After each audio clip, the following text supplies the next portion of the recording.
When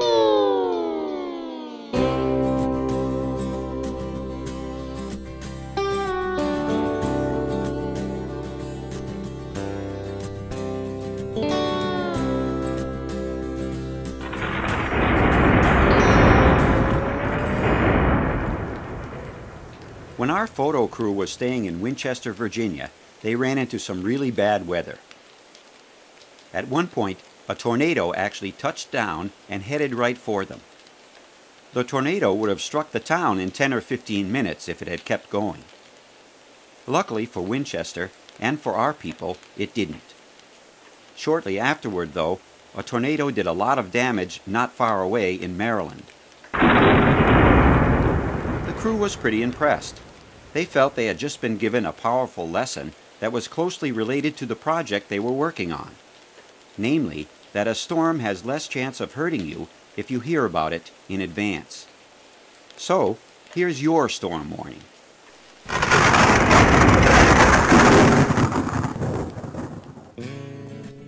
This is a story about progress, a story about growth and success. Because these things have usually been discussed in economic terms, it's also a story about income and taxes, business and services, dollars and cents. Clark County in northwestern Virginia and Stafford County in the north-central part of the state are both about the same distance from metropolitan Washington, D.C. 30 years or so ago, these two counties looked much alike. Stafford is almost a third larger than Clark in area, but both were mainly agricultural then. Stafford had a lot of dairies. Clark had a lot of orchards. As late as 1987, the value of farm land and farm buildings in both counties was still similar. $437 million in Clark, $460 million in Stafford. Both counties were proud of their country heritage and strong historical connections. Each had buildings surviving from colonial and Civil War times. This is Long Branch in Clark. This is Belmont in Stafford. Population in the two counties was similar also, a bit higher as you'd expect in somewhat larger Stafford. But all that was about to change. Beginning in the 1970s, the two counties became hugely different in population. Stafford, only a third bigger in area, had 8 times the population of Clark by 1996. That growth has had some striking effects. 30 years ago, Stafford could have easily been mistaken for Clark and vice versa. Today, the two counties are very different. Clark County and Stafford County look the way they do now as a direct result of the development plans the governments of those counties made around 1980. Both counties were influenced by the growth of jobs and the consequent influx of people, which led to the increased expansion of the greater Washington, D.C. metropolitan area. Both became commuter counties, with 60% of Clark's workers and 70% of Stafford's going to jobs outside their county of residence. Stafford, on the major Route 1 I-95 transportation corridor, felt the pressure first. Developers began turning farmland into houses for commuters who worked in the metro area. People made money from these developments. More houses in the county meant more profits for contractors and real estate companies, although not all of them were based in Stafford, and more personal and property taxes. This seemed like a good way to improve county revenues. If growth was happening anyway, the Stafford County government figured they could turn this to their advantage by adopting an aggressively pro-growth position. Stafford went out of its way to accommodate growth, several times changing its zoning regulations to more closely fit in with developers' plans. Growth Stafford wanted, and growth Stafford got. But what developers wanted was growth along transportation corridors, not in or near existing population centers. Easy in, easy out. That meant that the county had to spend big money extending water and sewage lines, and widening roads in areas where there had been only farms and rural traffic before. But the county was on a roll. Nobody worried much about the cost of expanding services. People assumed that would be covered by additional revenues brought in by an expanding tax base. Between 1980 and 1990, over 7,000 new houses were built in Stafford County, almost all of them in newly created neighborhoods. In 1980, this is what the I-95 corridor in northwest Stafford County looked like. Here's approximately the same area 10 years later. I-95 is the double line in the lower right of both photographs. This is what we mean by suburban sprawl. And it's no accident we're pointing it out in relation to roads. One of the characteristics of this type of development is that it depends on privately owned cars to tie its various components together. Vista Woods and Hampton Oaks, Old Forge and Cherokee Falls, one development after another, often named after scenery that had been bulldozed away during construction.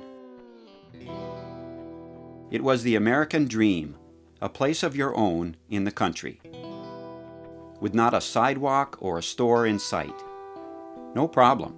Everybody around here has their own transportation. Growth Stafford wanted, and growth Stafford got. Close to the interstate, franchises multiplied like rabbits, while cows and dairies disappeared. 8 lanes of traffic and a row of malls. This became Stafford County's main shopping street. Here's what it looks like on an ordinary weekday when it isn't even rush hour. This is Clark County's main shopping street. It's actually called Main Street, in the town of Berryville. At about the same time that Stafford County's government decided to face the future by recruiting as much growth as possible, Clark County's government decided to grow carefully and in stages. In terms of illuminated signs and strip malls, Clark County's growth has been so slow it's almost invisible.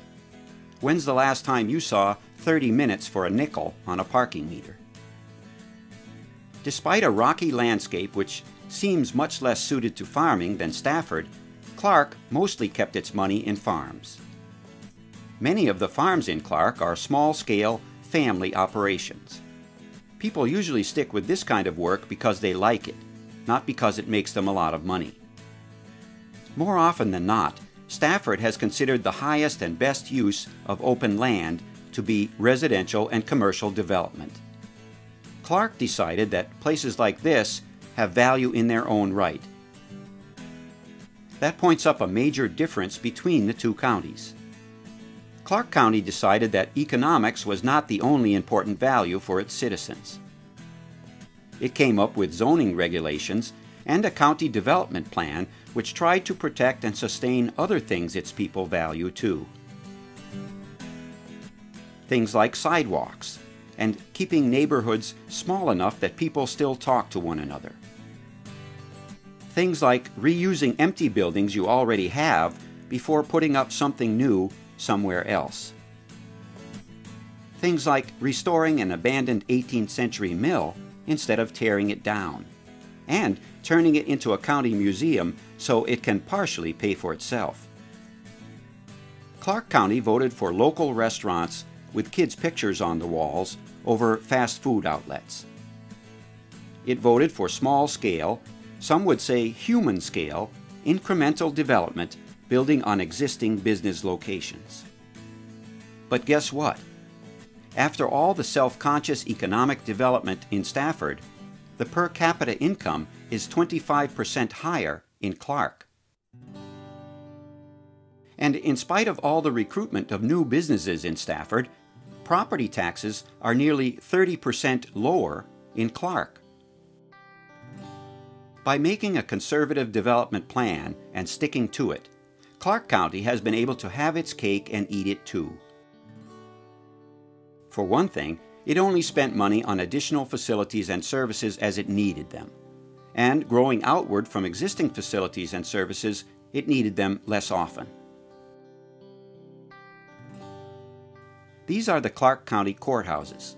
The historical one on the left, still used for juvenile court and general district court. The new one in the center.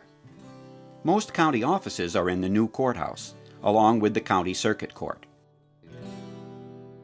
This is Stafford's new courthouse. It's only a courthouse, and it stays busy. More people means, among other things, more crime. Stafford County offices are next door in a new $20 million government center. Economic development takes a lot of people. Stafford is spending a lot of money developing new business locations, but it hasn't paid much attention to old ones, not even in the town of Stafford, the county seat. There are abandoned stores right across the street from the new county government center. The bank across from the courthouse is closed. Its parking lot turned into an improvised display area for people selling used cars. There's a boat for sale in front of an empty store down the street. Stafford County has married itself to residential and commercial growth, but growth can be a fickle partner. Business development generates revenues, but it also attracts more people. And residential development costs more than it generates in taxes. Farms and open land are not only by themselves almost as profitable to a county as commercial development, they also have the added advantage of not requiring the services that make residential development so expensive. It actually pays local governments to keep farmers in business, because farms keep taxes lower than development does. Look what happened to Stafford. It went hugely into debt bringing new development into the county. It currently owes 4 times as much per capita as Clark, $2,000 for every person in the county. There can be such a thing as too much development. Encouraging development at any cost invites an increasingly cannibalistic competition in which developers are constantly trying to outdo one another to get a piece of the pie. There's always somebody new offering something bigger, better, even closer than what you already have. Where does it stop? Sometimes it doesn't. Because Stafford thought all growth is good growth, it now has a fast food restaurant within sight of George Washington's boyhood home. The historic site is a rural farm. That's what makes it special. Putting run-of-the-mill plastic franchise buildings next to it spoils the simple dignity of the place. Development along transportation corridors in Stafford pushed new homes and new businesses away from previously existing development. For example, this is a map showing the school population density in Stafford. It's almost completely outside the town. Schools are an excellent yardstick to measure how well a county operates, since they typically account for 3/4 of a county's budget. Stafford's school planners have done an excellent job of keeping up with the county's growth. Stafford is the 4th fastest growing county in Virginia, in the top 1% for growth of all the counties in the U.S. In the past 10 years, they've built 3 elementary schools, 2 middle schools, and a high school. They've added on to 12 elementary schools and 4 middle schools during the same period. It says a lot for Stafford's school planners that there was a good classroom for every Stafford student during all this growth. A few school department officials wound up in trailers, like the ones in the back left of this picture, but never students. That's really impressive, because even though Stafford has one of the highest property tax rates of the 95 counties in Virginia, it's in the bottom third of the state's counties in terms of what it spends per student on education. Good as it is, Stafford's school system would be even better if it didn't have to pay for things like improving county roads and putting in water lines where a new school is going to be built. That's money which could be spent on textbooks or additional teachers, but the county is so overextended that the school department has to carry some of the load usually borne by other county departments. In Clark County, schools don't have to be wedged in like afterthoughts between development projects. All growth is not good growth. Clark decided to keep its growth where there were utilities and services able to handle it, mostly in Berryville, the only town of any size in the county. The county's development plan specifically identifies the Berryville area as the designated growth location for the county. By keeping development compact and close to town, Clark County has better controlled the costs of growth. Development is largely paying for itself.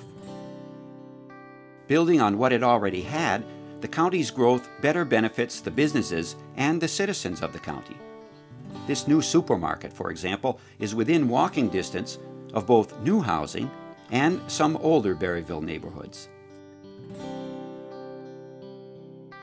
Investing in existing communities makes sense. Development costs, and before we start paying for it, in terms of higher taxes and longer commuting times and less open space, we need to ask ourselves if what we're getting is worth what we're paying for it. Does history have economic value? Stafford has a gallery of pictures in its new government center showing historic county buildings, but spends no money protecting the buildings themselves.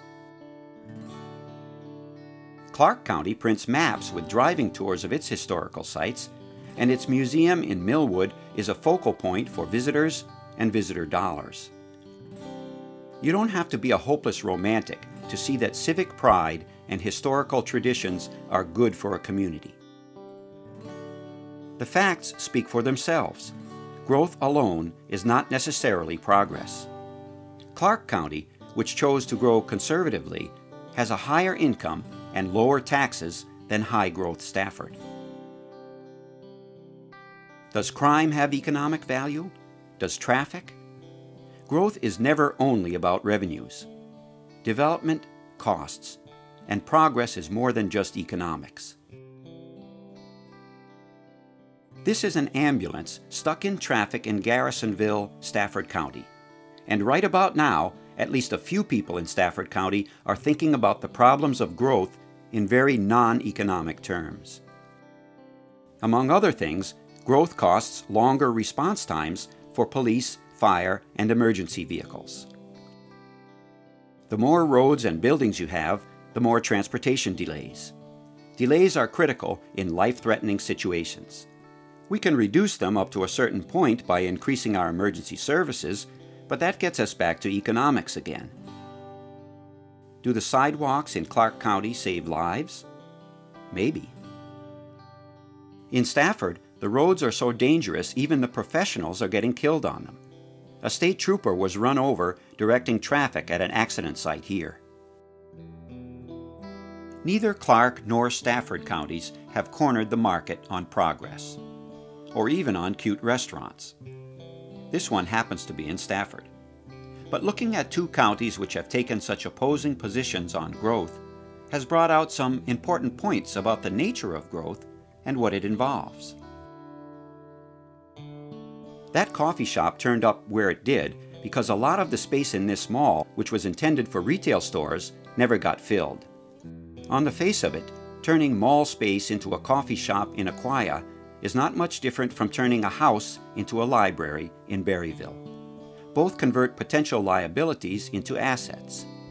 But there's a really big difference in scale. It's always a lot easier to do things right in the first place, or at least to fix problems while they're still small. So, that's our story. A tale of two counties? Maybe. But when's the last time you took a good look around the place where you live?